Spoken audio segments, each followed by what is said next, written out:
ክፉ ቀን ጥሩ ነው እንዴት? ፕሮፌሰር መስፍን አጎቲኒ ተምረን ወጣን በሚለው መጽሐፋቸው ስለ ክፉ ቀን እንዲህ ይላሉ። ክፉ ቀን ጥሩ ነው መማር የፈለገውን ያስተምራል። ፈጣሪ ኃያላን ነን የሚሉትንም ያስተምራል። ክፉ ቀን ጥሩ ነው ደጋግ ሰዎችን ይቀሰቅስና የግፋን መራራነት እንዲቀንሱ ያደርጋል። ክፉ ቀን ጥሩ ነው በተለያየ ኑሮ ደረጃ የተከፋፈሉትን በዓላማ ያያይዛቸዋል። ክፉ ቀን ጥሩ ነው የግፍን ጥርስ ሁሉም እንዲያየውና እንዲንቀው ያደርጋል። ክፉ ቀን ጥሩ ነው ብዙ ጉድ ያሳያል።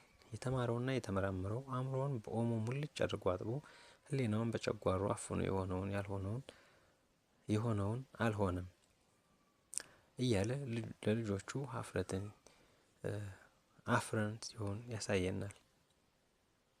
ክፉ ቀን ጥሩ ነው ያለፈውን ካለፈው ጋር በእውነት እንድናወዳድረው ያስገድደናል። ክፉ ቀን ጥሩ ነው ክብርን ወደ ውርደት ውርደትን ወደ ክብር ይለውጣል። ክፉ ቀን ጥሩ ነው የጉልበተኛን ልብ ያደነድናል። አእምሮውንም ደርግሞ ይዘጋዋል።